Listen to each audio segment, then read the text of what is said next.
అదే RTV app వార్తల్ని క్షణాల్లో చదివే అవకాశం ఉంటుంది. ఒక న్యూస్ పేపర్, ఒక టెలివిజన్ ఛానల్ మీ చేతుల్లో ఎప్పుడూ ఉంటాయి. నమస్కారాలు. ఆపద బొక్కులవాడు, అనాథ రక్షకుడు, గోవిందుడు వెంకటేశ్వర స్వామి పరకామనికే గత ప్రభుత్వంలో ఆపదొచ్చింది మిత్రులారా. దానికి సంబంధించిన వివరాలు ఈరోజు ధర్మకర్తల మండలి సభ్యుడిగా నేను, నా తోటి గౌరవ సభ్యులు డాలర్ దివాకర్ రెడ్డి గారితో పాటు కలిసి గత ప్రభుత్వంలో ఏ విధంగా పరకామన్లో చోరీ అయితే ఆ చోరీలోని నిందితుల దగ్గర నుంచి ఏ విధంగా గత ప్రభుత్వం నుండి ఉన్నతాధికారులు వాటాలు పంచుకున్నారో దాన్ని నిగ్గుదేసే విధంగా మొట్టమొదటి ధర్మకర్తల మండలి సమావేశంలో టీటీడీ చైర్మన్కి, టీటీడీ ఈఓకి మెమరాండం ఇవ్వడం జరిగింది. దాని మీద విచారణ జరిపించాలని. స్టేట్ విజిలెన్స్ అండ్ ఎన్ఫోర్స్మెంట్ విచారణ జరుపుతూ ఉంది కాబట్టి ఆ రిపోర్ట్ ఇచ్చిన తర్వాత మనం ప్యారలల్గా విచారణ చేయకూడదు అని చెప్పి ఆ రోజు ఈఓ గారు చెప్పడం జరిగింది. లోక్ అదాలత్లో ఒక్కసారి రాజీ అయితే హైకోర్టు నుంచి డైరెక్షన్స్ వస్తే తప్ప ఆ కేసుని రీఓపెన్ చేసే అవకాశం లేదు. నిన్న హైకోర్ట్ ఆఫ్ ఆంధ్రప్రదేశ్ ఈ పరకామని కేసులో లోక్ అదాలత్లో కాంప్రమైజ్ చేసినటువంటి విధానాన్ని తప్పుబడుతూ దాన్ని రద్దు చేస్తూ ఈ కేసుని సిబిసిఐడికి అప్పగించడం జరిగింది. మిత్రులారా, పరకామనిలో జరిగినటువంటి అవకతవకలు ఆ రోజు దాదాపు 100 కోట్ల రూపాయలు పరకామన్లో దొంగతనం జరిగింది. చెట్టు కింద పంచాయతీ చేసినట్టు అప్పటి నుండి పెద్దలు దాన్ని లోక్ అదాలత్లో కాంప్రమైజ్ చేసి స్వామివారి పేరుతో దాదాపు 40 కోట్ల రూపాయలు విలువ చేసే ఆస్తులు రాయించుకున్నారు. మిత్రులారా, దీంట్లో వివరాలు ఉన్నాయి. ఒకసారి మీడియా మిత్రులతో పాటు కలిసి మనం తిరుపతిలో ఉన్నట్టు అపార్ట్మెంట్లు కూడా మీడియా మిత్రులు చూపించడం జరిగింది. ఒకే బిల్డింగ్లో 13 అపార్ట్మెంట్లు టీటీడీ స్వామివారి పేరుతో రాసుకోవడం జరిగింది. అసలు నేను అడుగుతున్నా, చెట్టు కింద పంచాయతీ చేసుకునే అధికారం మీకు ఎవరిచ్చారు? ఈరోజు కోర్టు కూడా అదే ప్రశ్నించింది. చెట్టు కింద పంచాయతీ వెంకటేశ్వర స్వామి ఆలయంలో చోరీ జరిగితే ఎవరిని తప్పించడానికి, ఎవరిని మెప్పించడానికి అప్పుడు నుండి అధికారులు రాజీకి వెళ్లారు? దీంట్లో ముఖ్యమైన విషయం మనకేంటంటే టీటీడీ విజిలెన్స్ రిపోర్ట్. మిత్రులారా, అప్పుడు టీటీడీ విజిలెన్స్ నివేదికలు ఏమిచ్చారంటే, మాకు పోలీస్ శాఖ నుంచి తీవ్రమైన ఒత్తిడి వచ్చిన కారణంగా, ఇదేదో భానుప్రకాశో దివాకర్ చెప్పే మాటలు కాదు, టీటీడీ విజిలెన్స్ నివేదిక ఇది. మాకు పోలీస్ అధికారుల నుంచి వచ్చిన ఒత్తిడి కారణంగా మేము ఈ కేసుని లోక్ అదాలత్లో రాజీ చేసుకున్నాము. మాకు అర్థం కాలేదు పోలీస్ అధికారులు మా మీద ఎందుకు అంత ఒత్తిడి తెచ్చారని చెప్పి అప్పటి నుండి బీజీఓ గిరిధర్ గారి రిపోర్ట్ ఇది. మిత్రులారా, గిరిధర్ గారి రిపోర్ట్ ఇది. ఎవరు ఆ పోలీస్ అధికారి? వెంకటేశ్వర స్వామి మీద ఒత్తిడి తెచ్చేంత గొప్ప పోలీస్ అధికారి ఎవరు? ఎస్ఐయా, సిఐయా, డిఎస్పీనా, ఏఎస్పీనా, ఎస్పీనా, డిఐజీనా, ఐజీనా, అడిషనల్ డీజీనా, డీజీపీనా? ఈరోజు ప్రశ్నిస్తున్న మా ధర్మకర్తల మండలి, ఎవరు ఆ పోలీస్ అధికారి? కోట్లాది మంది హిందువులకు ఆరాధ్య దైవమైనటువంటి వెంకటేశ్వర స్వామి పరకామంలో చోరీ జరిగితే ఎవరు ఆ పోలీస్ అధికారి? తొందరలోనే నిగ్గు తేలుతుంది. ఈరోజు సిబిసిఐడికి ఈ కేసును అప్పగిస్తూ వచ్చే నెల 13/10/2025 నాటికి వివరాలన్నీ సీల్డ్ కవర్లో ఇవ్వాలని చెప్పి హైకోర్టు ఇన్స్ట్రక్షన్స్ ఇవ్వడం జరిగింది. దాంతోపాటు మొత్తం said proceedings before the Lok Adalat in Lok Adalat case number 582 on 2023. The said officer is also directed to seize the entire record from the TTD relating to the board resolutions.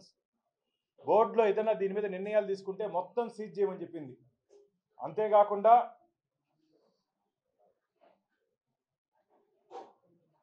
ఈ వివరాల్ని 13/10 లోపల కోర్టుకి hand over చేయమని చెప్పి ఐజీకి అప్పగించడం జరిగింది. దీనికి సంబంధించి ఆ రోజు ఏం జరిగిందో పరకామంలో శ్రీవారి భక్తులకి తనిఖీ చేసి కేవలం 9 అమెరికన్ డాలర్లు మాత్రమే రవి దగ్గర నుంచి సీజ్ చేయడం జరిగింది. మిత్రులారా, కేవలం $9 ఆ రోజు వాటి విలువ 72,000 రూపాయలు. కానీ ఆ రోజు రవి దగ్గర నుంచి 112 నోట్లు దొరికాయి. సీజ్ చేసిన ప్రాపర్టీ 112. 112లో 9 తీస్తే దాదాపు 102 నోట్లు ఏమైనాయి, ఎవరి ఖాతాలోకి వెళ్ళింది, ఎవరు తీసుకున్నారు? ఆ రోజు దాదాపు 10 లక్షల రూపాయలు ఆయన పరకామ నుంచి తీసేస్తే 9 నోట్లు మాత్రమే చూపించాల్సిన అవసరం ఏముంది? దీంట్లో కేవలం 9 నోట్ల సీజ్ చేసినట్టు చూపించినారు మిత్రులారా, కేవలం 9 నోట్లు. ఇప్పుడు మీకు ఆ విజువల్స్ నీట్గా కనబడుతుంది. రవి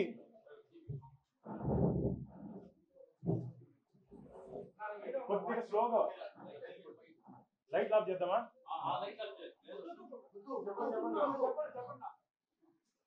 ఇక్కడ జాగ్రత్తగా గమనించినట్టయితే ఇంత కట్ట మిత్రులారా, 112 నోట్లు అంటే ఇంత కట్ట వస్తుంది.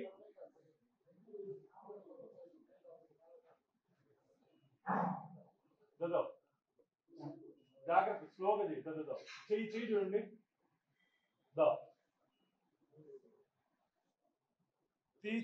ఆ నోట కట్టలు తీసుకొని మళ్ళీ పెట్టు. నోట్ల కట్టలు తీసి కాళ్ళ మధ్యలో దాచుకున్నాడు.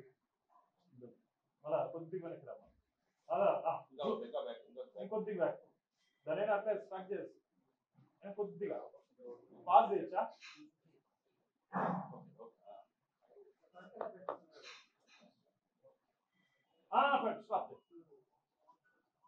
ఇంత కట్ట మిత్రులారా, ఇంత కట్ట నోట్లు బంగారు అమెరికన్ డాలర్స్ 112 నోట్లుంటే కేవలం 9 నోట్లకు మాత్రమే 9 మాత్రమే దొరికాయని చెప్పి ఎందుకు ఎఫ్ఐఆర్ చేశారు? ఎవరిని తప్పించడానికి, ఎవరిని మెప్పించడానికి? అసలు లోక్ అదాలత్లో కాంప్రమైజ్ అయ్యే కేసే కాదు ఇది. లోక్ అదాలత్లో కాంప్రమైజ్ అయ్యే కేసే కాదు ఇది. వెంకటేశ్వర స్వామి ఖజానాన్ని కొల్లగొట్టినటువంటి దొంగని ఏ విధంగా మీరు కాపాడారు? ఇందులో ఆ రోజు అధికారంలో ఉన్నటువంటి వైసీపీ నాయకులకి కొందరికి దీంట్లో వాటాలు వెళ్ళాయని చెప్పి మాకు ఫిర్యాదులు ఉన్నాయి. ఆ రోజు ఇక్కడ పనిచేసే అధికారులు, ఉన్నతాధికారులు కూడా దీంట్లో వాటాలు వెళ్ళాయని చెప్పి మాకు ఫిర్యాదులు ఉన్నాయి. కాబట్టి దీని మీద నిగ్గు తేల్చాలని చెప్పి నేను రాష్ట్ర DGP, director general of police వారికి ఒక మెమరాండం ఇవ్వడం జరిగింది. డీజీ ఇంటెలిజెన్స్ వారికి ఒక మెమరాండం ఇవ్వడం జరిగింది. మొన్న ముఖ్యమంత్రి గారు తిరుపతికి వచ్చినటువంటి సందర్భంలో వారికి చెప్పడం జరిగింది, అన్న ఒక్కసారి లోక్ అదాలత్లో కేసు కాంప్రమైజ్ అయిన తర్వాత దాన్ని రీఓపెన్ చేయాలంటే హైకోర్టు నుంచి ఉత్తర్వులు తీసుకోవాలని, స్వామివారి విషయంలో రాజీ పోవాల్సిన అవసరం లేదు, మీరు ఈ కేసుని గట్టిగా ముందుకు తీసుకోబోండి అని చెప్పి ముఖ్యమంత్రి గారు నాకు, మా చైర్మన్ గారికి, ఆ రోజు దివాకర్ కూడా మాతో పాటు ఉన్నారు, మాకు ముఖ్యమంత్రి గారు ఆదేశాలు ఇవ్వడం జరిగింది.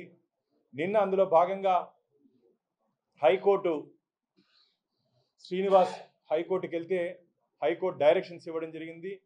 ఇది టీటీడీ చరిత్రలోనే భారీ కుంభకోణం, భారీ దొంగతనం. గతంలో శ్రీకృష్ణదేవరాయల టైంలో స్వామివారి ఆలయంలో ఆభరణాలు దొంగలింపబడ్డాయి. ఆ సమయంలో 12 మందికి క్యాపిటల్ పనిష్మెంట్, అంటే ఆ రోజు రాజులు వారికి ఉరిశిక్ష ఇచ్చారు మిత్రులారా. స్వామివారి సొత్తును దొంగలిస్తే ఉరిశిక్ష పడింది, వారు క్యాపిటల్ పనిష్మెంట్ అంటారు. ఈరోజు దోచుకున్నాడు దర్జాగా బయట ఉన్నాడు, దోచుకున్న వాడి దగ్గర నుంచి చాలామంది దోచుకున్నారు. ఇదేమి న్యాయం అయ్యా? అసలు వెంకటేశ్వర స్వామి హుండీకి ఉన్నటువంటి పవిత్రత తెలుసా మీకు? కలియుగ ప్రత్యక్ష దైవం వెంకటేశ్వర స్వామికి నిలువు దోపిడిస్తారు మిత్రులారా. ఇంట్లో ఏదన్నా ఇబ్బంది ఉంటే, వారు ఏదన్నా మొక్కుంటే ఆ సమయంలో మహిళలు ఒంటి మీద ఉన్నటువంటి నగల్లో మంగళసూత్రంతో పాటు నిలువు దోపిడి వెంకటేశ్వర స్వామి ఖజానాలోకి ఇస్తారు. అలాంటి పవిత్రమైనటువంటి హుండీ, ఆ హుండీల నుంచి వచ్చే కానుకల్ని పరకామల్లో కౌంట్ చేస్తారు. పరకామని ఒక్కసారి హుండీలో పడినట్టు ప్రతి కానుక, ప్రతి రూపాయి, ప్రతి పైసా వెంకటేశ్వర స్వామి సొత్తు. వెంకటేశ్వర స్వామి సొత్తుని కొల్లగొట్టవాడిని ఏ విధంగా కాపాడతారయ్యా మీరు? మళ్ళా ఈ మధ్య ఒక అభినవ అన్నమయ్య వచ్చాడు. నేను గోవింద దాసుడినంట. గోవింద దాసుడు అయితే ఒక వీణ తీసుకొని అన్నమయ్య మార్గ మొత్తం ప్రచారం చేయి స్వామివారిని, మంచిది, పుణ్యం వస్తుంది. అంతేగాని అసత్య అబద్ధపు ప్రచారాలు చెప్తూ గోశాల నుంచి గోవిందుడి వరకు భూమన కరుణాకర్ రెడ్డి గారు టీటీడీ మీద పడుతున్నాడు. ఆ రోజు ఈ సంఘటన జరిగినప్పుడు ఎవరు తెలుసా? టీటీడీ చైర్మను అభినవ మన గోవిందదాస్ గారు, కరుణాకర్ రెడ్డి గారు టీటీడీ చైర్మన్. హిందూ ధర్మంపై దాడి, హిందూ ధర్మాన్ని ఈ కూటమి ప్రభుత్వం నాశనం చేస్తూ ఉంది. చంద్రబాబు నాయుడు గారు, పవనస్వామి, బిఆర్ నాయుడు గారు, ధర్మకర్తల మండలి ఏం చేస్తోంది? నిద్రపోతుందా? రాజీనామా చేయండి అన్నారే. మీరేం చేశారయ్యా? ఆ రోజు మీరేం చేశారని నేను అడుగుతున్నా. ఎవరిని తప్పించడానికి, ఎవరిని మెప్పించడానికి? తాడేపల్లి ప్యాలెస్కి కూడా దీంట్లో నుంచి వాటాలు వెళ్ళాయని చెప్పి భక్తులు ఫిర్యాదు చేస్తున్నారు. తాడేపల్లి ప్యాలెస్కి కూడా వెంకటేశ్వర స్వామిని పంచభూతాల్లో కొల్లగొట్టినట్టు గత ప్రభుత్వం స్వామివారి సొత్తును కూడా కొల్లగొట్టారు మిత్రులారా. ఈరోజు కరుణాకర్ రెడ్డి గారు మాట్లాడుతున్నారే అక్కడ విగ్రహం గురించి. నీ హయాంలో సాక్షాత్తు మూల విరాట్ దగ్గర ముందున్నటువంటి శ్రీరామచంద్రమూర్తి చేతి వేలు తెగిపోతే 3.5 సంవత్సరం దాదాపు దాన్ని సంప్రోక్షణ చేయకుండా దానికి బంగారు తొడిగి దాన్ని తిరిగి పూజలకు పెట్టాలి. అలాంటి మూల విరాట్ దగ్గర ఉన్న విగ్రహానికే మీరు పూజలు దాన్ని సంప్రోక్షణ చేయలేదే. మీరా ఈరోజు ధర్మం గురించి మాట్లాడేది? కాబట్టి దీంట్లో చెకింగ్ తర్వాత ఆయన చెక్ కూడా చేశారు విజిలెన్స్ అధికారులు.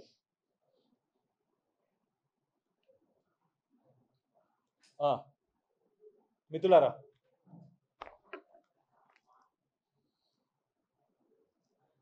రవికుమార్ని అక్కడ ఉన్నటువంటి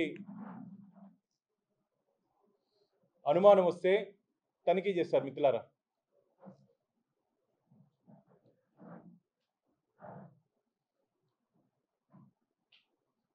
ఇంకో బాధాకరం విషయం ఏం తెలుసా?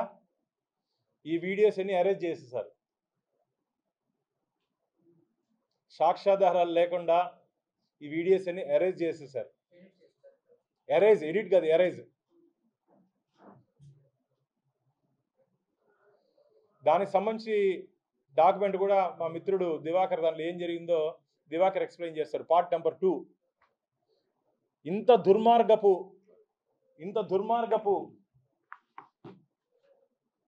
దుర్మార్గపు అధికారులు కానీ ధర్మకర్తల మండలిని కానీ టీటీడీ చరిత్రలో చూడలేదు. స్వామివారి సొత్తుకి కాపలాదారులండి మేము. స్వామివారి సొత్తుకి, స్వామివారికి కాపలాదారులు.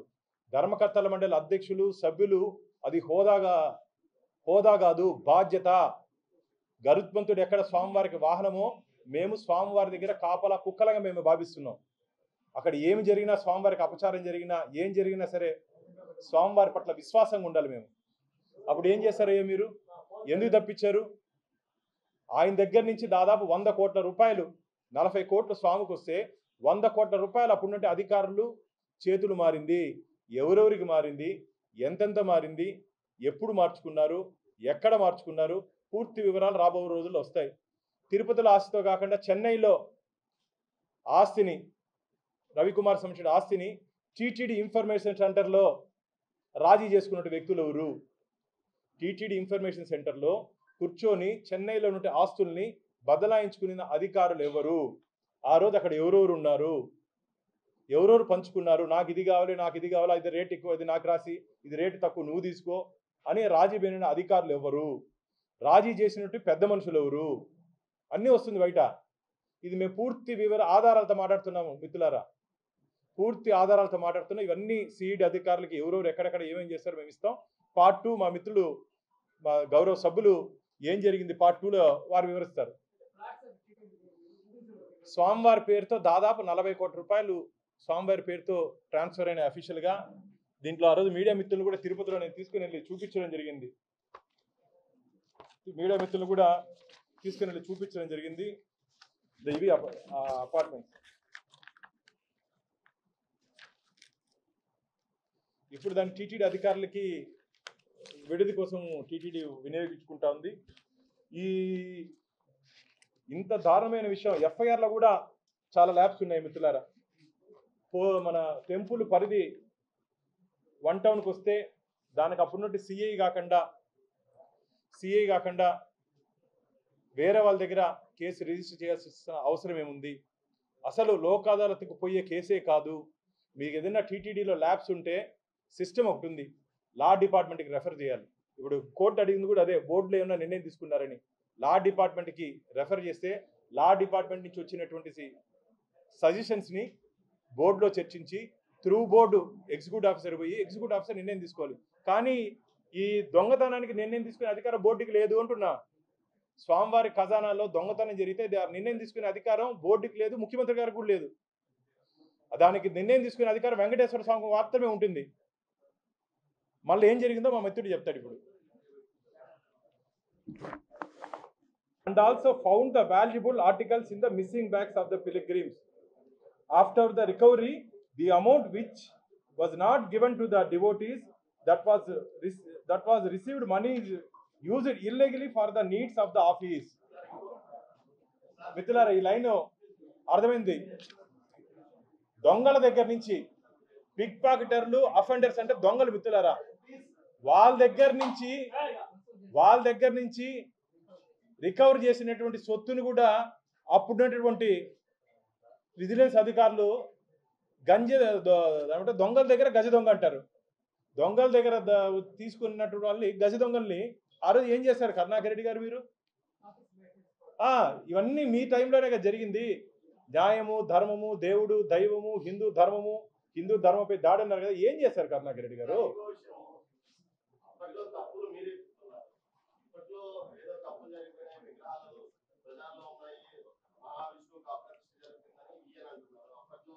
అనేక ఆర్థిక అవకాశాలు జరిగాయని మీరు అంటున్నారు. మొత్తం మీద అప్పుడు జరిగిన వ్యవహారం, ఇప్పుడు జరిగిన వ్యవహారాల్లో టీటీడీ పరువు ప్రజాలు పడుతుందని మీరు అనుకోలేదా? ఎవరైనా సరే తిరుమల తిరుపతి దేవస్థానాల మీద అసత్య అబద్ధపు ప్రచారాలు చేస్తే, రాజకీయ ప్రయోజనాల కోసం తిరుమల తిరుపతి దేవస్థానాలని ప్రతిష్టతను దిగజార్చే విధంగా వ్యవహరిస్తే వారి మీద క్రిమినల్ ఛార్జెస్, ఇప్పుడు నేను కానీ దివాకర్ కానీ రేపు కానీ ఏదైనా అసత్య ఆరోపణలు చేస్తే మా మీద కూడా క్రిమినల్ కేసులు పెట్టండి. ఎవరిపైనైనా మేము స్వామివారి దగ్గర తప్పుడు ఆరోపణలు చేస్తే మా మీద కూడా క్రిమినల్ కేసులు పెట్టండి. ఇది ఒకవేళ డూప్లికేట్ అయితే మా మీద కూడా ఎఫ్ఐఆర్ కట్టి జైలు వేయండి. వెంకటేశ్వర స్వామి దగ్గర ఎవరు ఆటలాడకూడదు అని చెప్పి మేము మన బోర్డులో నిర్ణయం తీసుకున్నాం. ఎవరు తప్పు చేసినా, తప్పుడు మాటలు మాట్లాడినా, తప్పులుంటే చెప్పండి, తప్పుడు మాటలు మాట్లాడొద్దండి. తప్పులుంటే చెప్పండి, సరిదిద్దుకుంటాం. తప్పుడు మాటలు మాట్లాడొద్దండి. రాబో రోజుల్లో ముఖ్యమంత్రి గారు 24 రాబోతున్నారు. వారు వచ్చిన తర్వాత ఇంకా ముఖ్యమంత్రి గారితో మాట్లాడిన తర్వాత ఇంకా కఠినమైన నిర్ణయాలు. ఎందుకంటే టీటీడీ పవిత్రతను కాపాడుకోవాల్సిన నైతిక బాధ్యత వెంకటేశ్వర స్వామి భక్తులుగా మనందరి మీద ఉంది. ఏదో మా ఒక్కరి మీదే కాకుండా ఇప్పుడు నేను కూడా గతంలో టీటీడీలో జరిగినట్టు అనేక అవకతవకలు మీ ముందు ఉంచడం జరిగింది. కానీ సాక్ష్యాధారాలతో పాటు మిత్రులారా, మేము ఏం మాట్లాడినా సరే ఆధారాలతో మాట్లాడతాం. నేను కోర్టుకి వెళ్ళాను గత ప్రభుత్వం తీసుకున్నట్టు నిర్ణయాల మీద. కోర్టులో వెంకటేశ్వర స్వామికి అనుకూలంగా తీర్పు వచ్చింది, ధర్మానికి అనుకూలంగా తీర్పు వచ్చింది. మీకు ధైర్యం ఉంటే కోర్టుకి పోండి అంటున్నా.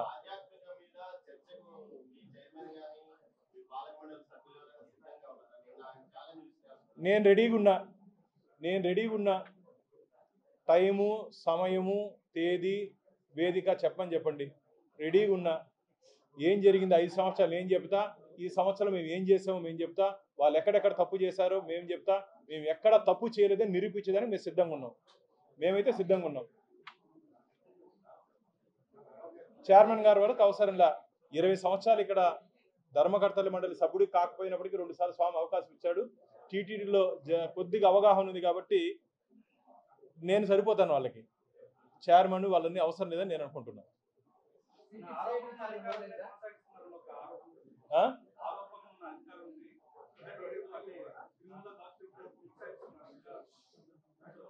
ఖచ్చితంగా అవినీతి ఆరోపణలు గత ప్రభుత్వానికి ఇప్పుడు ఎవరైనా అండగా ఉంటే బ్రహ్మోత్సవాల తర్వాత అందరినీ టీటీడీ నుంచి పంపేస్తున్నాం.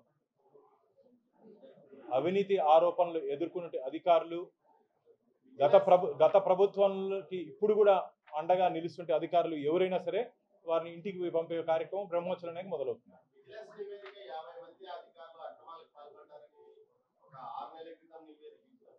మీ పాలకమండలి ఎందుకు ఈ విషయాన్ని చర్య తీసుకోలేకపోయారు? మిత్రులారా, స్టేట్ విజిలెన్స్ అండ్ ఎన్ఫోర్స్మెంట్ ఒక అథెంటిక్ బాడీ టీటీడీలో జరిగినట్టు అన్ని విభాగాల్లో ఒక ఎంక్వైరీ చేసింది. దాన్ని ముఖ్యమంత్రి గారికి ఇవ్వడం జరిగింది. ఆ నివేదిక వచ్చిన తర్వాత అందుకని చెప్పాను కదా, చాలా మంది బయటకు వెళ్ళే ప్రమాదం ఉంది, చాలా మంది. కాబట్టి ఎవరిని వదలాల్సిన అవసరం లేదు.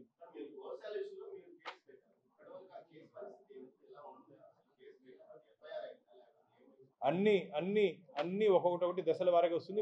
మళ్ళీ చెప్తున్నా, మేమైతే కక్ష సాధింపు ధోరణితో పనిచేయట్లేదు. మేమైతే ఎవరి మీద వ్యక్తిగత కక్షతో పనిచేయట్లేదు. మేము వెంకటేశ్వర స్వామి పట్ల అపచారంగా ఎవరు వివరిస్తున్నారో వారి మీద మాత్రమే చర్యలు తీసుకుంటాం. మాకు రాజకీయంగా ఎవరితో విభేదాలు లేవు. తిరుమల తిరుపతి దేవస్థానాన్ని రాజకీయం కోసం మేము వాడుకోము. ధార్మిక క్షేత్రాన్ని ధనార్జన క్షేత్రంగా మార్చుకునింది గత ప్రభుత్వం, వైసీపీ ప్రభుత్వం. ధార్మిక క్షేత్రాన్ని రాజకీయ పునరావాసక కేంద్రంగా చేసింది గత ప్రభుత్వం, వైసీపీ ప్రభుత్వం. కాబట్టి మేమైతే రాజకీయాలకి అతీతంగా ఉన్నాం. తప్పు ఎవరు చేసినా సరే వారిని చట్టం ముందు నిలబెడతాం. వారు పని మొదలు పెట్టారని చెప్పి మాకు ఇన్ఫర్మేషన్ ఉంది. మొత్తం రికార్డ్స్ అన్ని సీజ్ చేయమన్నారు. Even TTD records, police station నుండి రికార్డ్స్ను కూడా సిబిసిఐడి వారు సీజ్ చేస్తారు.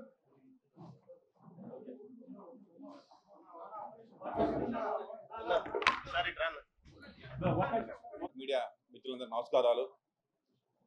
ఈరోజు మీ కళ్ళ ముందే చూస్తున్నారు ఎంత అన్యాయం జరుగుతుందనేసి అని.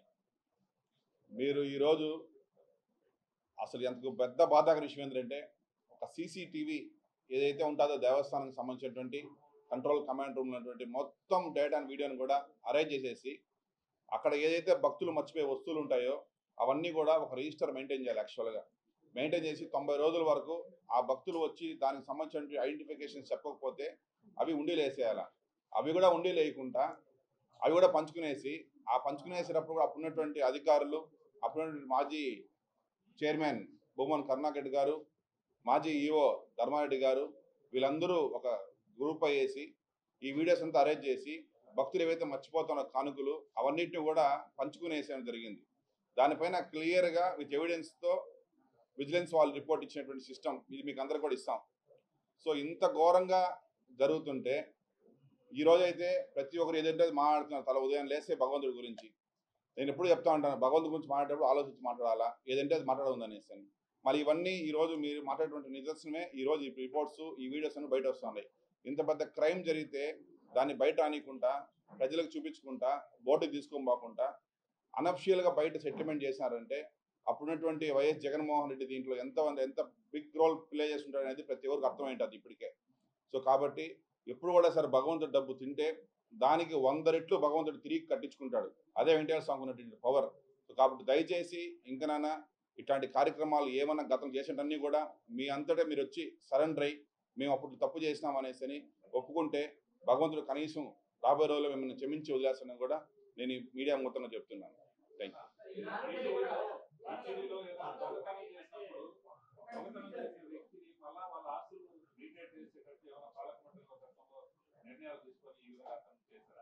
ఆ నిర్ణయం తీసుకునే అధికారం రాష్ట్ర ముఖ్యమంత్రికి కూడా లేదంటున్నా. అసలు బోర్డు ఏందండి? బోర్డు ఎట్లా నిర్ణయం తీసుకుంటుంది? మేము కేవలం కస్టోడియన్స్, స్వామివారి సొత్తుకి కస్టోడియన్స్. ఆయన సొత్తుని కాపాడాల్సిన బాధ్యత మా మీద ఉంది. ఆయన సొత్తుని రాయించుకునే బాధ్యత. దొంగతనం చేస్తే వాడి మీద క్రిమినల్ ఛార్జెస్ నమోదు చేసి జైల్లో పెట్టాలా? ఇప్పుడు అంటున్నారు కొందరు అధికారులు, మేము దేవుడికి న్యాయం చేసాము, 40 కోట్లు రాయిస్తే మా మీద పడుతున్నారు. రేపు అదే స్టేట్మెంట్ ఇస్తారు చూడండి. ఏం న్యాయం చేసావయ్యా? వెంకటేశ్వర స్వామికి న్యాయం చేసేంత స్థాయి నీకుందా? అసలు పోలీసు ఒత్తిడి ఎందుకు పెట్టారని అడుగుతున్నా. పోలీసులు ఈ కేసు రాజీ పొమ్మని చెప్పి ఒత్తిడి చేసినట్టు అధికారి ఎవరు? మాకున్నటువంటి ఇన్ఫర్మేషను, ఒక అధికారి తొందరలోనే మొత్తం వివరాలు బయట చెప్పబోతున్నాడు. ఆ రోజు ఈ ఇన్వెస్టిగేషన్లో ఉన్నటువంటి ప్రముఖ అధికారి ఈరోజు చేసిన తప్పును ఒప్పుకొని తొందరలోనే ఆ రోజు ఏం జరిగింది, ఈ వివరాల కన్నా ఇంకా వివరాలు నివ్వరిపోతారు స్వామివారి భక్తులు. అంత అన్యాయంగా ఎవరు చెప్పారు, ఎవరు చెప్తే చేశారో మొత్తం తొందరలోనే శ్రీవారి భక్తుల ముందు పెట్టబోతారు. ఎందుకంటే ఆయన నాకున్నటువంటి ఇన్ఫర్మేషన్ ప్రకారం స్వామివారి దగ్గర తప్పు చేశాము కాబట్టి ఆ మనోవేదన నేను తట్టుకోలేకపోతున్నాను. తొందరలోనే వివరాలన్నీ అప్పుడు ఎందుకు చేశాను, ఎవరి కోసం చేశాను అనే వివరాలు తొందరలోనే దాని ఏమంటారు స్వయంగా మంత్రి శాసన మండలి ఈ నేరం ఎలా జరిగిందో వివరంగా చెప్పారు. ఆనం కూడా జరిగి కూడా ఇంతవరకు ఇలాంటి ప్రయత్నం చేసి కూడా ఏడాది అయిపోయింది. కానీ ప్రభుత్వం తరపు నుంచి ఎందుకు అట్లాంటి చర్యలు ఏమైనా కోర్టు కల్పిస్తుంది తప్ప స్పందించిన పరిస్థితి ఎందుకు ఆలస్యం గవర్నమెంట్? తెలివైన వాళ్ళు కాబట్టి వన్స్ లోక్ అదాలత్లో రాజీగానైతే హైకోర్టు నుంచి డైరెక్షన్స్తో తప్ప ఎవరు కానీ ఆ కేసును రీఓపెన్ చేసే అవకాశం లేదు. ప్రైవేట్ వ్యక్తి పోతే తప్ప చేయలేదు ఆ చేసే అవకాశం లేదు. అందుకనే కదా వాళ్ళు లోక్ అదాలత్లో కాంప్రమైజ్ అయింది. ఇవన్నీ జరగకూడదు, ఇవన్నీ ఎవరు చేయలేరు, ఈ రికార్డు బయటికి రావు అని చెప్పి అనుకున్నారు. ఈ విజువల్స్ కూడా నాకు నిన్న రాత్రి అందించారు మిత్రులారా.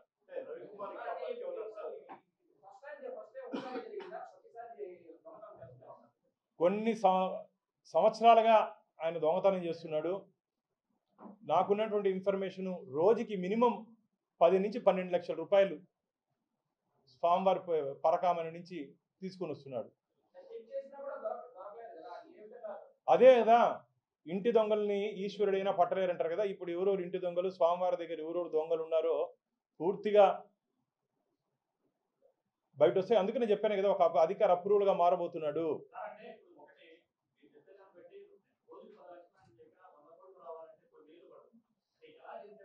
ఆయన తెలివిగా ఆయన వాళ్ళ మిత్రుడు ఒకటి చెప్పాడు నాకు. అన్న నెలకి 30-40 లక్షలు వస్తుంది, 2-3 సైట్లు కొంటాడు. ఆ సైట్ ఈ సంవత్సరం కొంటే 4 ఏళ్ళకి దాంట్లో 50 లక్షలు పెడితే ఆ సైట్ ఒక 10 కోట్లు అవుతుంది. ఆ సైట్లన్నీ రాయించుకున్నారు. స్వామివారి పరకామైన సొత్తు తీసుకొని రియల్ ఎస్టేట్ వ్యాపారం చేయించారు ఆయన దగ్గర.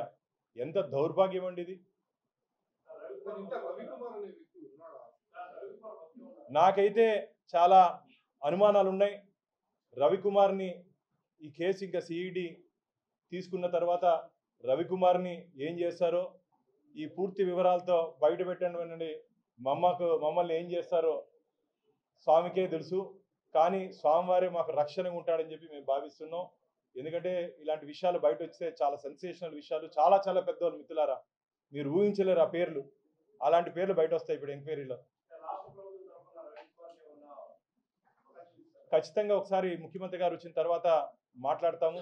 వారికి భద్రత కల్పించాల్సిన అవసరం కూడా ఉంది. ఎందుకంటే గత 5 సంవత్సరాలుగా రాక్షస రాజ్యం ఏరింది. గుండు పోటుని గొడ్డలు పోటుగా చేసినట్టు మహానుభావులు ఏమన్నా చేస్తారు. గొడ్డల పోటుని గుండి పోటుగా చేసిన వారు. వివరాలన్నీ తొందరలో వస్తాయి. తొందరలోనే అన్ని బయట పెడతాము. ఎందుకంటే ఎవరు ఎక్కడ పారిపోయినా స్వామివారు పట్టుకొని వస్తారు. 7 సముద్రాలు దాటినా సరే మళ్ళా పట్టుకొని స్వామివారి పాదాల దగ్గర పెట్టుకుంటాడు. అది వెంకటేశ్వర స్వామి పవరు. వెంకటేశ్వర స్వామిని ఎవరు ఫస్ట్ బోర్డు మీటింగ్లోనే దీని మీద నేను ఫస్ట్ బోర్డు మీటింగ్ డేటెడ్ మిత్రులారా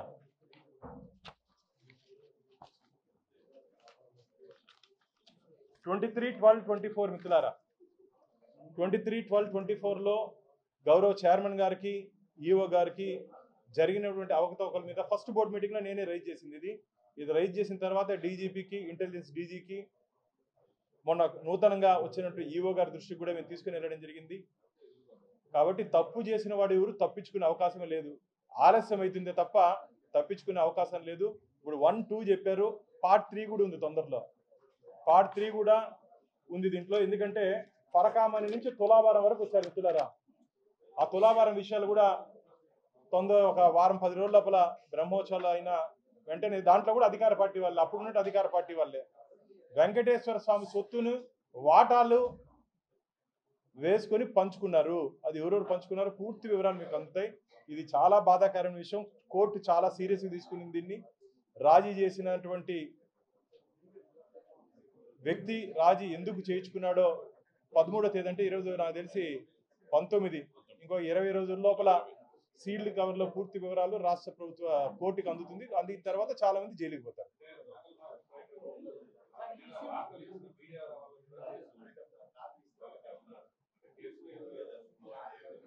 ఖచ్చితంగా ఏదైనా మంచి చేసేటప్పుడు కష్టాలు వస్తాయి మిత్రులారా. పురాణాల్లో లోక కళ్యాణం కోసం యజ్ఞాలు చేస్తే రాక్షసులు వచ్చి ఆ యజ్ఞగుండంలో మాంసం ముద్దలేశారంట. కాబట్టి మంచి చేస్తే మనకు ఖచ్చితంగా కొన్ని రోజులు ఇబ్బంది ఉంటుంది. కానీ శ్రీరామచంద్రమూర్తి లాగా మనకు వెంకటేశ్వర స్వామి అభయహస్తం ఇచ్చాడు. కవచంలా మనల్ని కాపాడుతాడు. ప్రెస్ వాళ్ళు కానీ, రవి కానీ, మేము కానీ మనందరినీ వెంకటేశ్వర స్వామి కాపాడుతాడు. ఈ ఊరికి భయపడాల్సిన అవసరం లేదు. మేమైతే భయపడే ప్రసక్తి లేదు. ఇంకా ఇలాంటి విషయాలు చాలా ఉన్నాయి.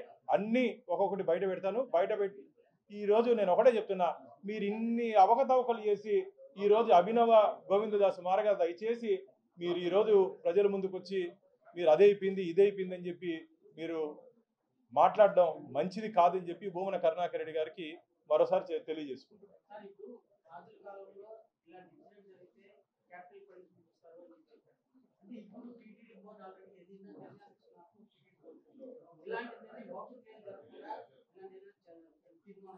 ఓన్లీ ఇలాంటి నిర్ణయాలు తీసుకునే హక్కు న్యాయస్థానాలకు మాత్రమే ఉంది.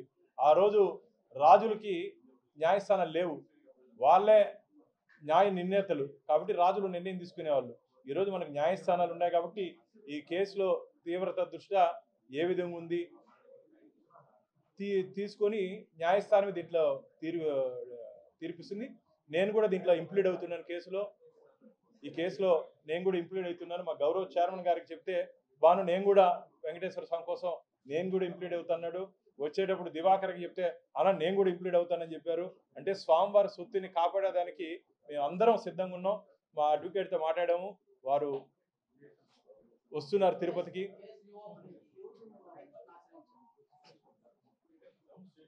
ఎం శ్రీనివాసులు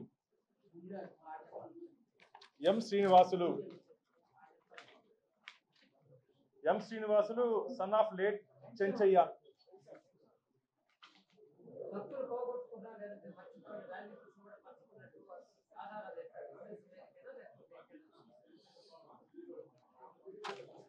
మీరు ఒక్కొక్కటి కానీ వింటే ఆశ్చర్యపోతారు. అసలు ఇది టీటీడీ అయినా మీకు డౌట్ వస్తుంది. దీంట్లో